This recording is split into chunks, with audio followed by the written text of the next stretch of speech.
Absprechen des Existenzrechts Israels ist weit verbreitet. Es muss klar sein, wer sich außerhalb dieses Rahmens bewegt, verabschiedet sich vom Diskurs.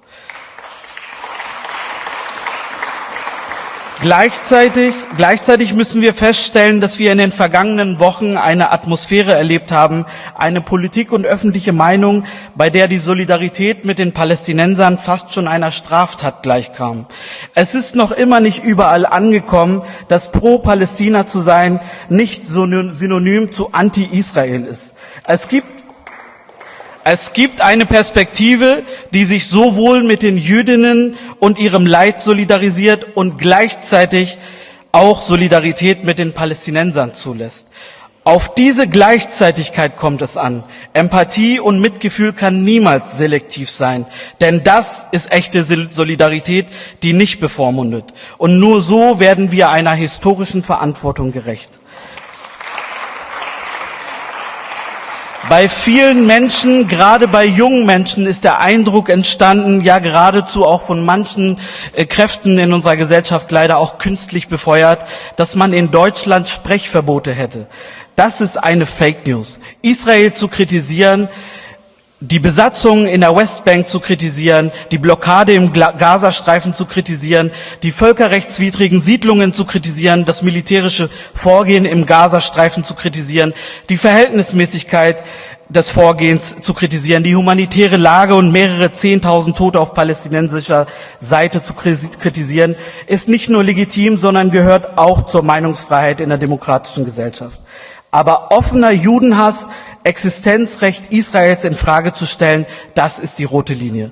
Glauben wir ernsthaft, dass wir durch Debatten, den Ton, die Pauschalisierungen der vergangenen Wochen, Antisemitismus, Judenhass und Radikalisierung nachhaltig bekämpfen können? Wer in dieser Situation Antisemitismus und Extremismus mit antimuslimischem Rassismus begegnen versucht, von Antisemitismus als Problem von MigrantInnen oder als Importideologie bewertet, der offenbart seine eigene versteckte Agenda. Das ist ein Teil des Problems und niemals die Lösung. Solange wir pro-palästinensisches Engagement pauschal kriminalisieren, Palästinenser und auch Muslime hierzulande unter Generalverdacht stellen, sie mit einem Misstrauen belegen, dann verlieren wir auch diese wichtigen Verbündeten im Kampf gegen Antisemitismus und religiösen Extremismus.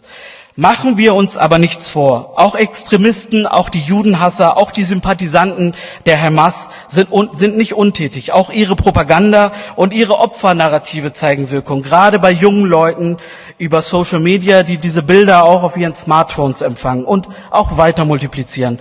Nicht immer sind diese auf Fakten geprüft. Pauschalisierung, der Ton der vergangenen Wochen und die gleichzeitige Omnipräsenz dieser Bilder sind Brandbeschleuniger und der Nährboden für Radikalisierung. Wir können aber froh sein in dieser Stadt, dass muslimisch-jüdische Dialog und auch der interreligiöse Dialog eine sehr lange Tradition hat und fest verankert ist. Dass wir auch sehr verlässliche Partner gegen Radikalisierung und Antisemitismus auch an unserer Seite wissen. Genauso können wir auch sehr froh sein, dass wir frühzeitig Handlungsstrategien gegen Radikalisierungsprävention entwickelt haben. Diesen Konzepten lag schon immer die Erkenntnis zugrunde, dass Diskriminierungserfahrung, Emotionalisierung von politischen Konflikten und die eigene Wahrnehmung als Opfer der Ausgang von Radikalisierung ist. Diese Konzepte müssen jetzt auch im Hinblick auf die jüngsten Entwicklungen weiterentwickelt werden. Wir brauchen aufsuchende soziale Arbeit, die die jungen Menschen dort abholt, wo sie sich aufhalten, virtuell und auch in der digitalen Welt. Diese Konzepte werden wir verbessern und auch auf die aktuelle Lage anpassen. Geben wir den Spaltern, den Extremisten, den Antisemiten keine Chance. Holen wir uns die Deutungshoheit zurück, beweisen wir, dass die Extremisten, die Rattenfänger nicht die besseren Sozialarbeiter sind. Vielen Dank.